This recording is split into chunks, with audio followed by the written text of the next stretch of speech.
40 लोगों ने तोड़ा दम।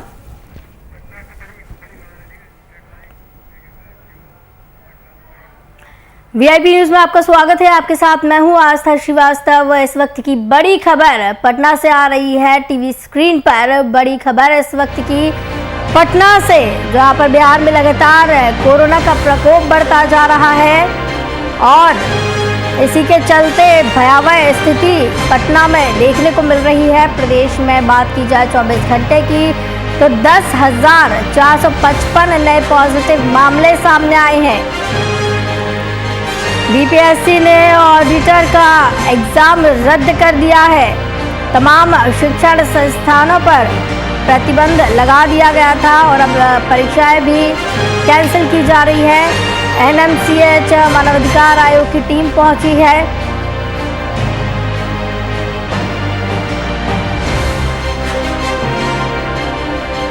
इस खबर की तमाम जानकारी के लिए हमारे साथ पटना से संवाददाता कुमार गौतम जुड़े हुए हैं। गौतम, जिस तरीके से बिहार में लगातार कोरोना का प्रकोप बढ़ रहा है, एक दिन में 24 घंटे में 10,000 से ज्यादा मामले सामने आए हैं। बिल्कुल बेहद चिंता की बात है कि 10,000 से ज्यादा आंकड़े एक दिन में आए हैं और ये सारे रिकॉर्ड को तोड़ चुका है। अब तक कोरोना का जो कह रहा है वो सारे रिकॉर्ड को तोड़ चुका है और सबसे ज्यादा दिक्कतें राजधानी पटना की है, जहां पटना में 2,000 से ज्यादा आंकड़े हैं और उसके बाद भागलपुर जिला सबसे बड़ा जिला है। हालांकि अगर पूरे बिहार की बात करें तो कुछ जिलों को अगर छोड़ दिया जाए तो लगभग सभी 100 के आंकड़े को पार कर चुके हैं और ऐसे में सबसे ज्यादा दिक्कतें राजधानी पटना की है। और पटना की जो तस्वीर है, इस वक्त आप अंदाजा लगाइए कि पूरे बिहार में 56,000 से ज्यादा संक्रमित मरीजों की संख्या हो गई है। मतलब ये आंकड़े ये बताते हैं कि किस तरह से राजधानी पटना में और पूरे बिहार में जो कोरोना का संक्रमण है वो हवाओं में भी गूंज रहा है। मतलब हवा के जरिए भी वैसे लोगों के अंदर कोरोना देखने को मिल रहा है जिनकी कोई ट्रैवलिंग हिस्ट्री नहीं है, जिन्होंने कभी बाहर नहीं गए, जिनका मार्केट से कोई लेना देना नहीं है। मतलब घर में रहते भी कोरोना आपको ग्रसित कर सकता है, संक्रमित कर सकता है। ये सबसे ज्यादा चिंता की बात है।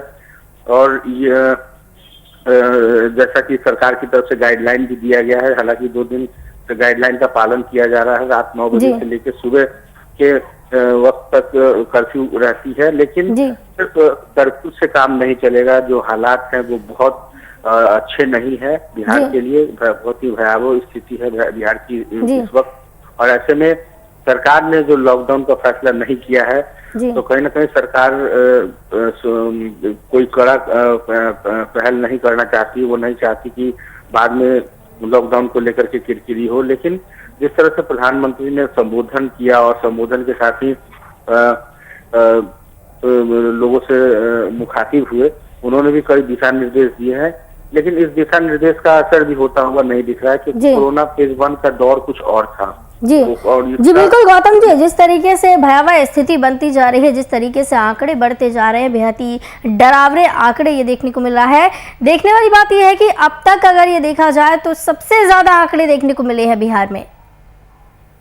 बिल्कुल, जिस तरह से आंकड़े बढ़ रहे हैं उस आंकड़े के हिसाब से इस बात का अंदाजा लगाया जा सकता है कि क्या हालात हैं इन दिनों बिहार के। और बिहार की फिजाओं में कोरोना का जो कहर है वो आम लोगों को न सिर्फ संक्रमित कर रहा है बल्कि उनके दम घुटने जैसे हालात है। ऑक्सीजन की कमी है, वेंटिलेटर की कमी है और अब तो कालाबाजारी जिस तरह से जो दवाइयों की हो रही है उसको लेकर के भी अब जो विपक्षी दल है वो सरकार के ऊपर सवाल खड़े कर रहे हैं। आप देखिए जो वर्तमान ताजा स्थिति है, 56,000 से ज्यादा आंकड़े पिछले 24 घंटे तक की है। और आप अंदाजा लगाइए कि जहां 100 बेड 200 बेड या बहुत होगा तो 250 बेड की कैपेसिटी है अस्पतालों में।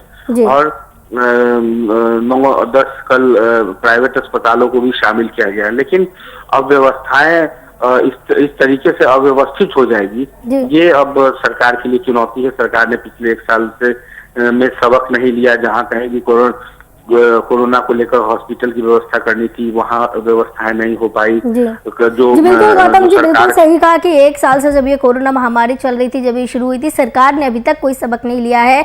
जिस तरीके से आंकड़े बढ़े थे, सरकार ने 2020 में भी ऐसा कोई पहल नहीं की है उसके बाद कि आगे के लिए सरकार तैयार हो जाए, तभी ये स्थिति आज देखने को मिल रही है। तो क्या एक दिन में इतने ज़्यादा ये जो आंकड़े आए हैं, 10,000 से पार ये जो आंकड़े आए हैं, इसके बाद सरकार कुछ सबक लेगी और कोई सख्त कदम उठा सकती है? देखिए, अब सरकार सिर्फ और सिर्फ आंकड़ों को निहार रही है, आंकड़ों को देख रही है, क्योंकि सिवाय उसके अलावा सरकार को अगर करना था तो आज एक दिन में तमाम वो चीजें व्यवस्थित नहीं हो सकती। कहीं ना कहीं इसके लिए अब दूसरे आर्मी की या किसी दूसरे व्यवस्थाओं की मदद लेनी पड़ेगी। बिहार अब पूरी तरीके से बेपटरी हो चुका है। जो स्थितियां हैं, जो टेस्टिंग के रिपोर्ट आ रहे हैं, जितनी तादाद में टेस्टिंग हो रही है, इसके अलावा भी जो सिस्टम है वो कहीं ना कहीं फेलियर होता दिख रहा है। जैसे कि हम आपको उदाहरण के तौर पे बताना चाहेंगे कि वर्तमान में जो लोग जैसे बाहर से आ रहे हैं ट्रेनों के जरिए, जैसा मुख्यमंत्री ने अपील की है कि जल्द से जल्द जो लोग हैं वो आ जाए, तो आने का सिलसिला लगातार जारी है। और मुख्यमंत्री के निर्देश के बाद, या यूं कहें कि मुख्यमंत्री के नसीहत के बाद, लोग और भी तेजी से आ रहे हैं। तो जी गौतम जी, क्या ये सरकार की तरफ से संदेश दिए जा रहे हैं, संकेत दिए जा रहे हैं कि पहले सभी लोग जो भी बाहर है वो वापस आ जाएंगे बिहार, उसके बाद बंद किया जाएगा? जब तक कोई वापस घर नहीं आ जाता है, यदि 1% भी लोग छूट जाते हैं, जब तक वो लोग भी वापस नहीं आ जाते हैं, तब तक लॉकडाउन नहीं लगाया जाएगा? सर, किसी आने का सिलसिला कभी थमेगा नहीं, ये आप मान के चलिए। तो आखिर कब तक इंतजार करेगी सरकार, ये देखना होगा। क्योंकि देखिए, झारखंड में भी यही चीजें थी, लेकिन झारखंड में मुख्यमंत्री ने पहल की और आखिरकार लॉकडाउन की घोषणा कर दी है। बिहार सरकार को भी जल्द से जल्द पहल करनी चाहिए, क्योंकि सिवाय लॉकडाउन के और कोई दूसरा विकल्प नहीं है कि लोगों की जान बचाई जा सके। क्योंकि लोग मानने को तैयार नहीं है। आप देख लीजिए कि रात के कर्फ्यू को अगर छोड़ दें, रात की तस्वीर को, रात में भी देखिए जो प्रशासनिक स्तर पे जो की जा रही है चेकिंग, उसमें भी लोग मिल रहे हैं। मतलब कि रात 9 बजे के बाद भी लोग बाहर निकल रहे हैं। यानी कि अब सरकार के ऊपर सरकार का निर्देश का या प्रशासन के निर्देश का असर होता हुआ नहीं दिख रहा है, ना ही आम लोगों में खौफ है। तो ऐसे में अब खौफ को पैदा करने के लिए, डर को पैदा करने के लिए सिर्फ और सिर्फ एकमात्र उपाय है लॉकडाउन।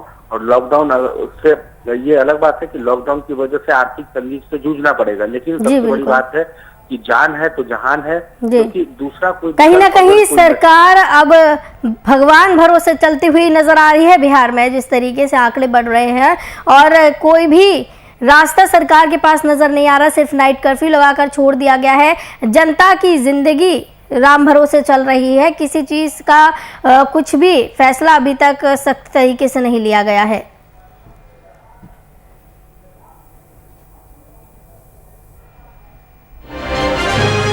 बहुत बहुत धन्यवाद कुमार गौतम, हमारे साथ जुड़े थे इस खबर की तमाम जानकारी के लिए। तो आपको बता दें कि लगातार बिहार में कोरोना बढ़ता जा रहा है और 10,000 से पार इस बार मरीज सामने आए हैं एक दिन के अंदर। इसी के चलते परीक्षाएं रद्द की गई। MMCH मानवाधिकार आयोग की टीम पहुंची है। बाढ़ NTPC के 29 कर्मचारी और 35 परिजन पॉजिटिव निकले हैं।